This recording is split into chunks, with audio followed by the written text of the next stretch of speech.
안녕하세요, 김세입니다. 안녕하세요, 허왕입니다. 네, 제가 오랜만에 한국에 와서 방송을 하게 됐는데요. 앞으로 허왕 변호사와 함께 심각한 주제에 대해서 재미있게 이야기하는 시간을 갖도록 하겠습니다. 오늘 특히 아주 재미있는 주제가 있습니다. 서영교와 바바리맨의 관계는 도대체 무엇인가에 대한 내용입니다. 바바리맨과 국회의원 간의 관계가 뭐 특별한 관계가 있는지 굉장히 그 흥미로운 주제입니다. 네. 이게 그 임종원 전 법원행정처장이 아니라 차장이실 겁니다. 차장이셨을 겁니다. 그래서 네네. 그분에 대한 검찰 공소장에 나온 내용인데요. 좀 재미있는 그런 내용입니다.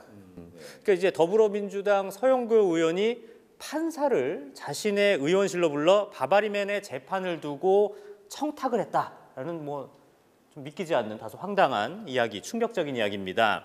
일단 바바리맨 이야기를 하기 전에 국회의원이 얼마나 세길래 판사를 의원실로 부를 수 있을까요? 그러게 말씀입니다. 저희는 부장판사님 굉장히 어려운 분인데요. 가면은 이제 뭐 잘못됐으면 이제 버럭하시기도 하시고, 그분의 이제 말씀에 따라서 이제 재판 분위기가 막 달라지는 건데요. 지금 이 사건은 제가 이제 듣기로는 2015년 5월에 있었던 일입니다. 서영교 의원이 국회에 파견돼 있는 모 부장판사를 자신의 사무실로 불렀다는 그런 것입니다. 근데 대한민국은 입법, 행정, 사법이라는 삼권 분립의 원칙이 있는 국가 아닙니까? 근데 일개 국회의원 따위가 판사를 자신의 사무실로 막 불러도 되는 건가요? 개인적인 친분이 있었나요? 일단은 그 판사님이 어떤 일을 위해서 간 것인지 모르겠지만 아무튼 그런 것이 아니라면 업무가 아니라면은 좀 이해하기 좀 어려운 부분이 아닌가 싶습니다. 국회의원 사무실에 어떤 일로 가셨는지 좀 잘 이해가 가지 않습니다. 네. 그렇다면 일단 다시 바바리맨 이야기로 돌아보죠. 서영교 의원은 김 부장판사에게 바바리맨 이 씨를 선처해달라고 부탁했다는 것인데요. 바바리맨 이 씨는 지난 총선 때 서영교 의원을 위해 연락사무소장을 했던 사람의 아들이라고 합니다. 그렇습니까? 선거 연락사무소장의 아들이 바바리맨이었다는 거죠? 네, 그렇습니다. 바바리맨 멋진 분이시군요. 네, 그렇습니다. 바바리맨 이 씨가 2014년 9월에 서울 중랑구에서 귀가하던 여성 피해자 앞에서 바지를 내리고 바지를 굉장히 빠른 속도로 내려가는군요. 강제 추행을 하려 한 혐의로 기소가 돼서 서울 북부지방법원에서 1심 재판을 받고 있던 상황이었다고 합니다. 네, 그러니까 서영교 의원의 지역구가 바로 중랑구 갑입니다. 그러니까 서영교 의원은 자신의 지역구인 중랑구에서 여성 피해자가 발생한 바바리맨 사건에서 오히려 피해자가 아닌 가해자 편을 들었다라는 비판 좀 피하기 어렵지 않을까 생각되네요. 그렇죠. 이제 일반적인 성범죄 사건 같은 경우는 이제 그 피해자 가해자 간에 어떤 개인적인 어떤 장소에서 일어난 일이라서 그런데 지금 이 같은 경우는 이제 공공 장소에서 이제 노출이 일어난 것이기 때문에 어떻게 보면 피해자 가해자가 그렇게 이게 피해자인지 아닌지 이게 좀 불명확한 상태는 좀 아니었던 것 같은데요. 네. 상식적으로는 좀 항상 그 여성 중심적인 그런 사회 분위기로는 좀 피해자에 대한 배려가 필요한 게 아니었나 그런 생각이 좀 듭니다. 좀 약간 납득하기 어려운 사건인 것 같은데 서영교 의원은 김 부장판사를 사무실로 부른 자리에서 강제추행 미수는 인정되지 않는 것 아니냐, 벌금형으로 해달라, 이렇게 죄명과 양형을 구체적으로 언급했다라는 이야기가 나오고 있습니다. 네, 듣기로는 바바리맨 이 씨가 피해자 1m까지 접근해 양팔을 벌리고 껴안으려 했다. 이렇게 그 중요한 건 방금 보시지만 바지를 내린 상태에서 이렇게 했다는 거거든요. 그러니까 팔을 벌리고 굉장히 빠른 속도로 이제 했다는 건데 주섬주섬 받지는 않았을 거 아닙니까? 그게 이제 강제추행 미수로 볼 수 있느냐, 그렇죠. 쟁점인데, 그렇죠. 그렇게 되면은 만약에 그냥 바지 내린 것까지만 이제 인정이 된다면 이건 공연음란이죠 일단은. 근데 이제 다가가면서 이러면 이제 실행 착수가 인정된다든지 그런 게 아닐까 싶습니다. 그러니까 이제 참 이 부분이 참 어떻게 보면 중요하고 좀 이해가 안 되는 부분이 여성 피해자 앞 1m까지 접근했다. 네네. 이거야말로 보통 문제가 아니죠. 그러니까 이게 만약에 여러분의 따님 그리고 여러분의 애인 혹은 아내가 이런 일을 당했다고 생각해 보십시오. 얼마나 무서운 일입니까? 이게 뭐 진짜 심각한 문제죠. 제가 이제 남자지만 여자가 그러고 보면 굉장히 무서울 것 같습니다. 그렇죠. 여자가 심지어 그래도. 예. 근데 뭐 여자분들은 얼마나 더 무섭겠습니까? 그렇죠. 예. 그래서 참 굉장히 무서운 일인데요. 강제추행 같은 경우는 이제 법정형이 이제 10년 이하의 징역 또는 1,500만 원 이하의 벌금인데요. 그 공연음란죄는 이와 다르게 1년 이하의 징역 또는 500만 원 이하의 벌금으로 굉장히 경합니다. 이게 차이가 좀 크네요. 네네, 그둘 사이에. 맞습니다. 예, 네. 근데 문제는 뭐 바바리맨 이 씨가 이미 공연음란죄를 처벌받았던 전력이 있었고 범행 당시에 운전을 하다가 발견한 피해자에게 계획적으로 접근하는 등 뭐 죄질이 나빴기 때문에 뭐 징역형 가능성이 높았다. 뭐 이런 말도 있습니다. 무슨 컴퓨터 게임 하듯이 그러니까. GTA인가 뭐 그거에 그러니까요. 게임을 하듯이 이제 네. 보다가 쟤 이러고 갔다는 쫓아가죠. 거까지 이게 네. 굉장히 놀라운데요 이게. 네. 예. 심지어는 이미 공연 음란죄 처벌받은 전력까지 있었다. 그러니까요. 이분은 이것이 좀 자주 하시던 일이신가 싶네요. 예. 걸리지만 않았을 뿐이지. 그렇죠. 예, 프로페셔널하신 분인가 싶네요. 네, 예. 네.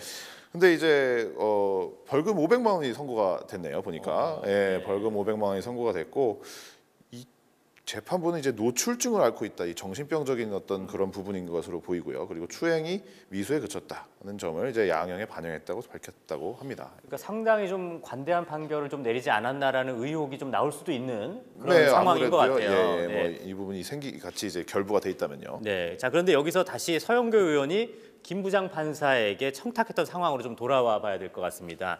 김 부장 판사는 서영교 의원의 청탁을 곧바로 임종헌 전 법원행정처 차장에게 보고했습니다. 그리고 이 청탁은 문용선 당시 서울 북부지방법원장을 거쳐 바바리맨 이 씨 사건을 맡았던 박모 판사에게 그대로 전달됐다고 합니다. 굉장히 빠른 속도로 이제 의원님께서 그러니까 청탁하시면 힘이 아주 강한가 보네요. 항상같이 가네요. 예. 굉장히 청탁이 굉장히 빠른 속도로 이제 갔는데요. 근데 또 청탁이 또 다른 루트로도 또 전달됐다는 그런 이야기가 또 있는 것 같습니다. 예. 임종원 전 차장은 이제 법원행정처 기획총괄심의관을 시켜서 이제 서울 북부지방법원에 박 판사가 소속돼 있는 재정합의부 부장판사에게도 청탁 내용을 다시 확인을 했다고 그렇게 이제 이야기가 나오고 있습니다. 정말 뭐 국회의원이 정말 이 정도로 힘이 센 위치인지 모르겠습니다. 정말 파워가 장난이 아닌데요. 서영교 의원은 검찰의 이 같은 공소 사실에 대해서 나는 죄명을 바꿔달라고 한 적도 없고 벌금을 깎아달라고 한 적도 없다. 모든 것은 법원이 판단하는 것이다. 라고 반박했다고 합니다. 그래도 그렇게 하면 안 되죠. 그러니까요. 아니 뭐 판사님이 딱 있는데 그 증거에 따라서 재판을 하셔야 되는데 국회의원이 좀 깎아주면 안 돼요. 그러니까요. 내가 볼 때는 충분히 본인이 명시를 하지 않았다라고 하는 게 이게 빠져나갈 구멍인지는 모르겠습니다, 사실. 아니 그 사람 바바리맨을 사건을 갖다가 지목했을 거 아닙니까? 네. 그럼 걷다 대고 죄명도 바꿔주시고 이렇게 청탁을 하는 사람이 어딨습니까? 잘 좀 봐주세요. 이렇게 정도 얘기를 하는 건데요. 보시면은 뭐 물증도 좀 많이 확보했다던데 어떻습니까? 예, 그렇다고 하더라고요. 보니까 검찰에서는 뭐 바바리맨 이 씨 아버지 진술 그리고 그 청탁을 받았던 김 부장 판사의 진술 그리고 청탁 내용이 이제 쭉쭉쭉 루트를 타고 전달됐다는 것을 보여주는 객관적 물증이 또 있다고 하네요. 그러니까 무슨 뭐 이제 뭐 객관적 물증이라는 게 뭐 정확하게 모르겠습니다. 뭐 문자라든지 뭐 카톡이라든지 뭐 이런 게 있을 수도 있나 보네. 뭐 이메일이라든지. 네, 뭐 여러 경로가 있겠죠. 예, 아마 뭐 압수수색을 해가지고 뭐를 받았든지 뭐 그렇게 되겠죠. 그러니까 예. 뭐 어떻게 보면 검찰은 상당히 뭐 좀 자신감을 내비치는 상황인 것 같고요. 여기에 문용선 당시 서울 북부지방법원장이 검찰 조사에서 바바리맨 이 씨의 사건을 맡고 있던 박 판사를 집무실로 불러 청탁 내용을 전달했다는 사실을 인정했다고 합니다. 그러니까 뭐 혐의 입증에는 뭐 문제가 없을 것으로 검찰은 보고 있다. 뭐 이렇게 하는데 뭐 이 정도면 뭐 빼박 아닙니까? 빼박.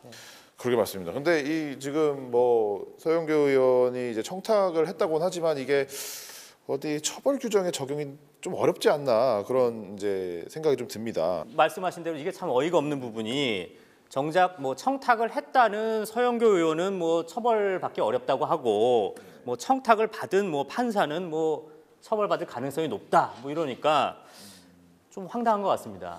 예, 뭐 이 부분은 이제 뭐 어떤 금전적인 어떤 것들이 왔다 갔다 한 게 또 아니기 때문에 뭐 뇌물이 되기도 좀 어렵고 뭐 부정한 청탁을 했는데 지금 뭐 이 부분을 갖다가 뭐랄까 직권남용 권리행사 방해라고도 보기도 좀 어렵고 그런 상황이 되니까 이제 된 건데요. 이 부분에 대해서는 이제 뭐 법률 개정인지 이런 것들을 통해서는 좀 막을 수 있을 가능성이 높아지는 것 같습니다. 근데 이게 검찰의 경우에는 임종원 차장이 그 권한을 남용해서 바바리맨 이 씨의 재판을 맡고 있던 박 판사의 독립된 재판권 행사를 방해했다고 보고 이제 직권남용 권리행사 방해로 이제 기소를 한 것으로 보이는데요.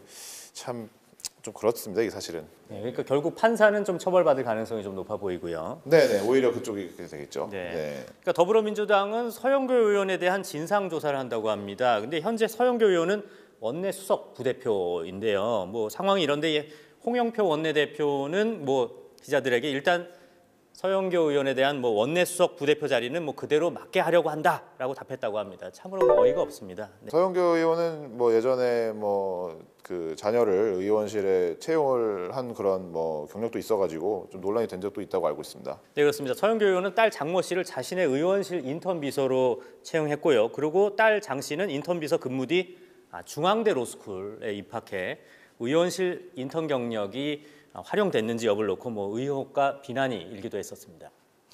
그때 아마도 중징계 결정을 좀 내렸던 걸로 이제 알고 있는데요. 네, 맞습니다. 서영교 의원은 2016년에 결국은 탈당했다가 1년여 만에 다시 복당했는데요. 뭐 더불어민주당은 뭐 애초에 뭐 그런 당이니까 뭐 기대하지 않습니다. 뭐 이번 일도 뭐 시간 지나면 뭐 다 잊어버리지 않겠냐, 뭐 이런 식으로 생각하지 않을까 생각됩니다. 네, 오늘 모처럼 허왕 변호사와 함께 뭐 심각한 주제 좀 재미있게 이야기 나눠본 것 같습니다. 더 재밌게 했어야 되는데. 앞으로 계속 하실 테니까요. 네, 앞으로도 계속 여러분들과 함께 웃으면서 심각한 이야기 잘 전달해 드리도록 하겠습니다. 시청자 여러분, 감사합니다.